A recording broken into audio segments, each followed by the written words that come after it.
Hey everyone, welcome to Witchy Wednesdays and Wednesdays. Witchy Wisdom Wednesdays. How is everyone? Hopefully this is a better feed. So let me invite some friends in and see if this one's working. Let me know if this one is working.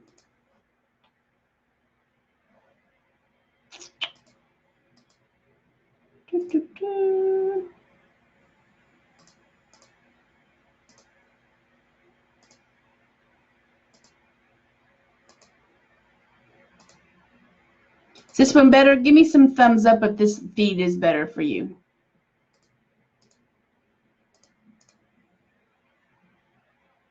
Yeah, looks good. I have to start over. It's easy working this time. I don't know what happened. So far, so good. Okay, let's go with it before something happens. So I have to do my whole thing over again. Oh my goodness. Okay, so welcome to Witchy School of Wisdom. And this is Wednesday, which is Witchy Wisdom Wednesday.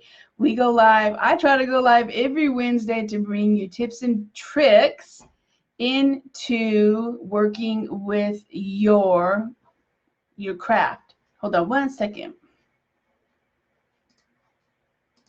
Hey, Blair, can you shut the door? I had to get Blair to shut the door so you guys can see me. Yay! It's awesome, awesome. So today we are going in live so we can go ahead and talk about the my favorite witchy tools that I use in my practice. So today is going to be all about witchy tools, my favorite tools that I use, what you should be getting as a new witchy beginner, as a newbie witches, or witchling, as I call y'all, and what that should look like and how to cleanse them and consecrate them. Okay, so let's dive in.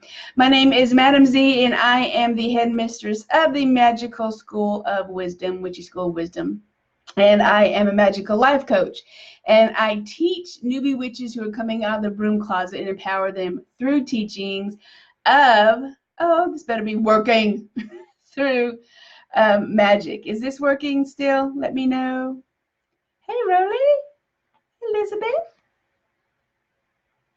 I rehearsed it. I know. I hope y'all can see me much better. Okay, cool. I think we're cooking with grease now. I think we're good. So yay. Welcome to Witchy School of Wisdom. Thank you for joining us, and all of you newbie people that are here. Welcome to this awesome group, and the people who have been around for a little while and are third year into the Witchy School of Wisdom.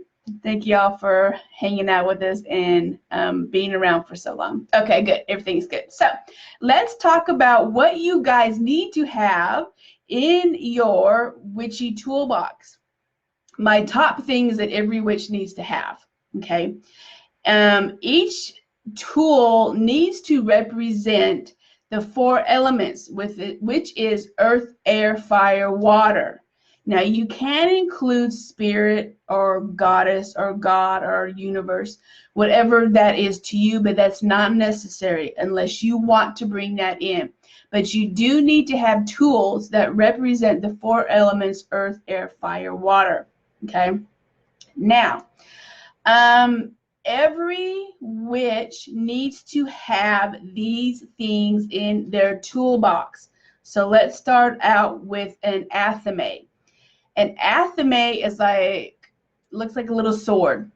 Okay, it can be huge, not necessarily like you're going to take it off your hip and kind of, cut someone with it that big, but it needs to have a presence. Now, I found my athame, I have several athames, but my favorite athame that I found at an antique store. And it was this beautiful, elaborate carved silver letter opener. It's about this big, if I can get my hands right. It's about this big, and it fits on a desk. It's very portable. It is beautiful. It is shiny. It's elaborate. It's got all kinds of carvings in it. And she was like, I'm coming home with you. I want to go home with you. And for some reason, it was, a lot of my stuff is female energy. I'll go figure that, right? So you can have anything usually a sword type of element or type of symbol that really resonates with the athame, and that is represented with the element of fire. You can use all kinds of different things that represent your athame, as long as it's sharp, not necessarily where you're going to cut someone. It can be a dull knife. It can be, my letter opener is not sharp at all, but the image of it is like, oh, something's about to happen. Okay, so you want the image of the athame, and make sure that tool is very, very connected to you, and that represents fire for us. Let me check up on connections. Yeah, you guys are here now, Rolly. So yeah, good. No, it's probably mine. Who knows? It's been storming here, so it's in and out. Hey, Flora's here. Hi, Flora. So let's talk about the next one you need to have is your wand, which represents the element of air. Now, wands traditionally are made out of wood. They don't necessarily have to be made out of wood. I use my finger a lot when I'm like, oh crap, I forgot my wand, so let's use my finger. I can use blade of grass. I can use a big cinnamon stick. I know sometimes they're like, oh, I'm going to use a spaghetti noodle for a wand. Whatever you have is called a magic on the fly. When you just run to the kitchen, you get an uncooked noodle as your wand. So it represents the element of air. Now, traditionally, like I said, it was supposed to be wood. It's supposed to be your birth wood, your Celtic birth wood, but it doesn't necessarily have to be that. Now, you can be anything you want to that represents your wand. I think my birth wand is willow. I have a couple of willows, but I have a couple of wands that my friends have picked for me, engraved and carved or burned symbols on it with crystals, and adorned it with ribbons and crystals. And that's a great way to really make your wand yours, as if you pick it yourself. You can wood burn symbols into it. You can put ribbons on it, crystals. You can put herbs on it. Inside of it, if you hollow it out a little bit, you can put stuff with crystals and herbs in it and really make it yours. So the wand represents air. Okay. So the next one you need to look at is having what item represents earth. Okay. You have a couple things. You can do dirt, you can do a pot, but the number one thing that you need to have is a crystal. Overall energy as a crystal. You can get deeper into your practice, and as you grow into your practice, you will find out that you need specific crystals, specific colors of crystals, depending on what you want to bring into your life or what you're manifesting, or spell work, which crystal you want to work with. But just for this purpose, you want an all-purpose crystal that speaks to you. Don't think of it as what color you should have, what aspect you should have. Just think of it as, which crystal am I drawn to for my everyday practice? And that is going to be your crystal that represents the element of earth. Okay, so we have fire, air, earth, and now we need to look at what we need to bring in our toolbox for our water element. Now, there's a couple things you can use for water elements. It has to be, though, in the shape of a womb or a vessel. The wombs are like this, a little cup like that. It can be a bowl, it can be a cup, it can be a chalice, it can be a seashell, but it has to have the divot in it to hold things, because you're holding your creation, you are holding space, right? And the womb energy of the female goddess. So it has to be a vessel type that will hold water, because we are working with the element of water. I use a beautiful bowl, an onyx bowl that I have carved for me. It has to be natural. Any of these have to be natural. Cannot be plastic. It has to be as natural material as you can get it and what the goddess has given us and Mother Nature has given us to work with. The bowl is used to catch things, to hold things. I put water in it with salt so that I can bless the area and cleanse the area. I use it to burn things. I use it to collect things. That is why it's so important that you have some kind of bowl or vessel in your witchy toolbox. So we have the athame, the wand, crystal, and bowl are the 4 things that you need most definitely to start off with. And then you can expand your toolbox from there and add things to it. So let's look at a couple of other things that you can do or you can add that represents some of these elements.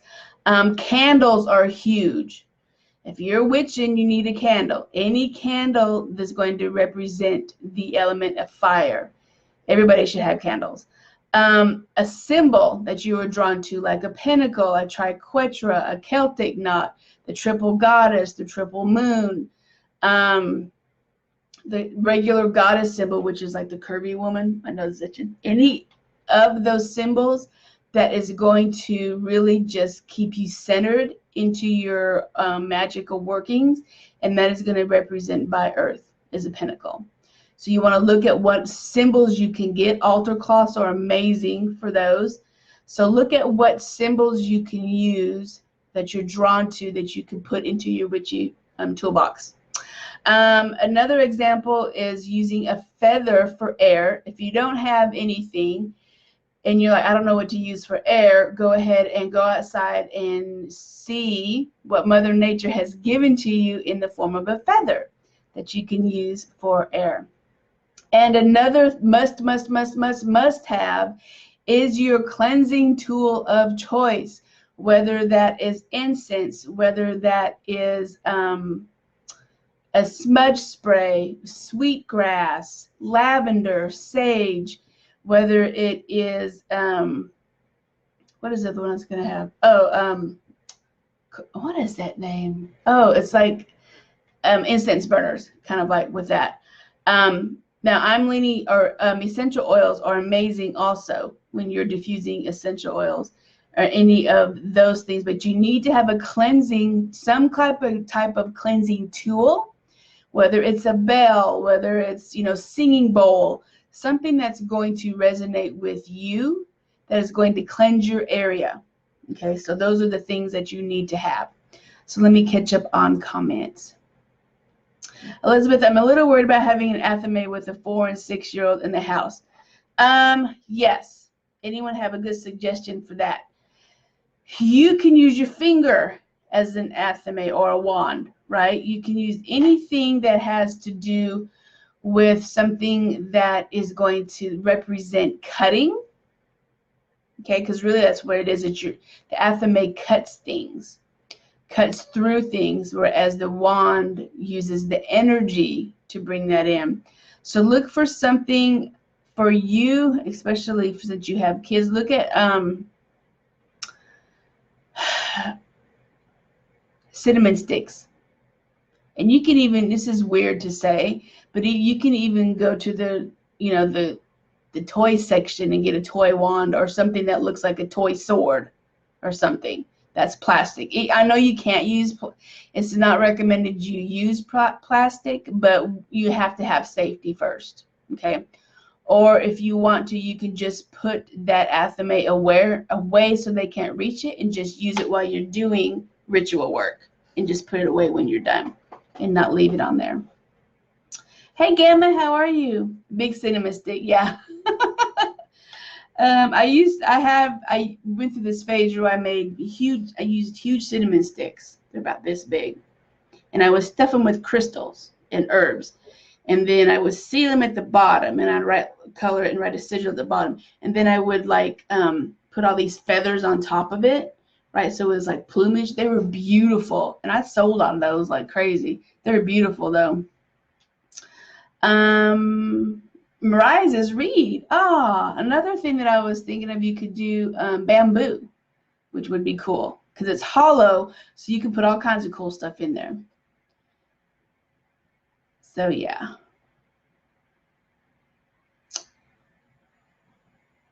trying to catch up. Shellac maybe. Yeah, you can shellac it. Mm-hmm.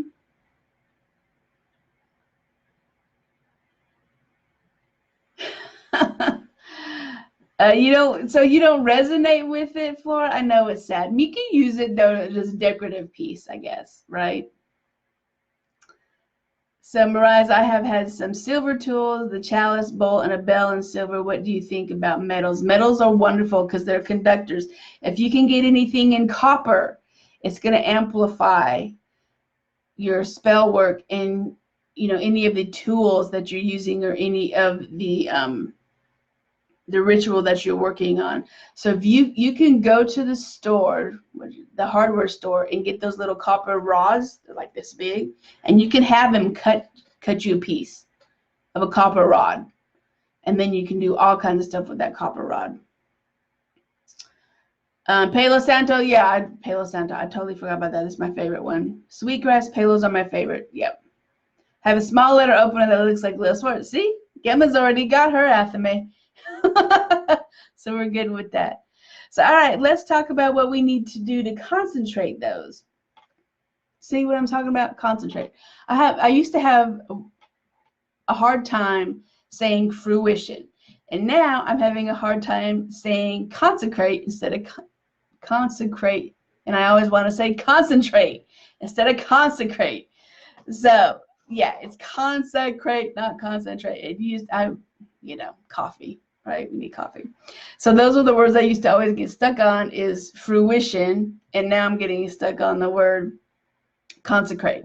So consecrate your tools, because here's what it is. You don't know where these tools have been made, who has touched them. They're usually shipped over, or you found them in an antique store. You have all this crazy energy, right, attached to these tools, and you want to get rid of it.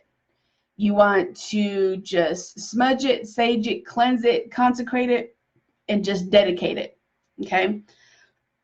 So you want to cleanse it with the elements of earth, air, fire, water, and run it through smudge, run it through a flame, sprinkle moon water on it, sprinkle water on it, put it under the moonlight, bury it if you want to, but make sure that you cleanse your tools with the powers of earth, air, fire, and water, all four of them, especially then when they are new to you, and especially when you don't know where they have been.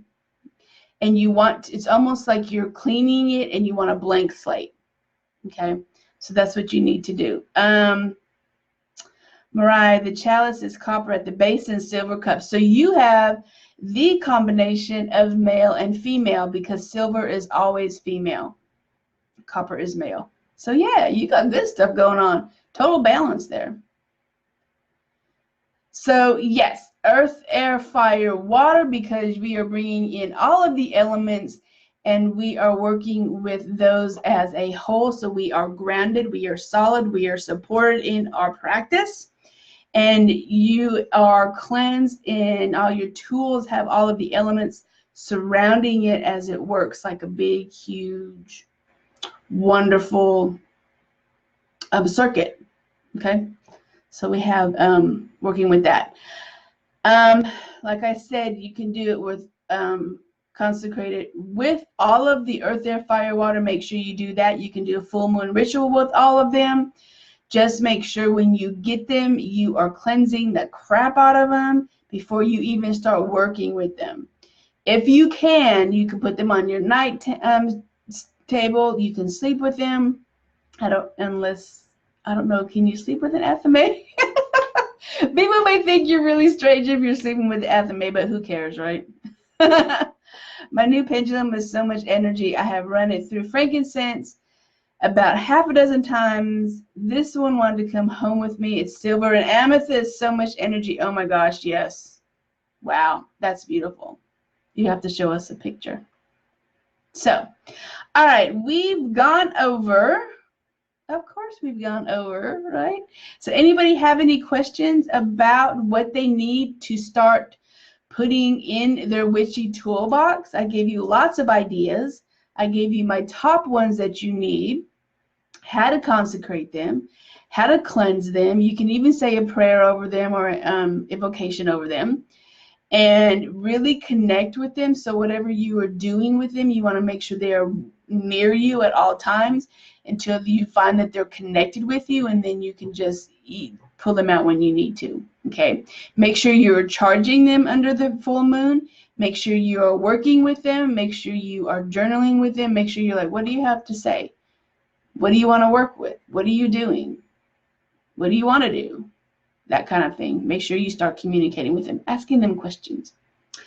So, does anybody have any questions? Don't forget that I have 2 spots left in my Magickal Life mentorship. That is 2 spots over all of my Magickal Life mentorships. That includes my 12-month one, my 6-month one, and my 3-month one. So I have 2 spots completely total in any of those. 2 spots. That's it. So if you want to work on your magical practice and take it to the next level for the next year, because remember we talked about live, when was it? Was it Monday? I forget when we talked about it. Of doing a magical practice check. Are you on task, right? Do you need to tweak it? Do you need to join a program? Do you want to dive into your witchy practice more this half of the year? So I invite you in to take one of those spots in 3 of those that I have offered for you, my big, huge kahuna of the Year in a Day study program. I have my 6-month and my 3-month, and that's it. So you need to claim a spot for sure. All right, that is it, my sisters. If you have any questions, let me know. Like I said, if you're watching the replay, hit #replay. And I will see you in the group. Which are my sisters. Bye.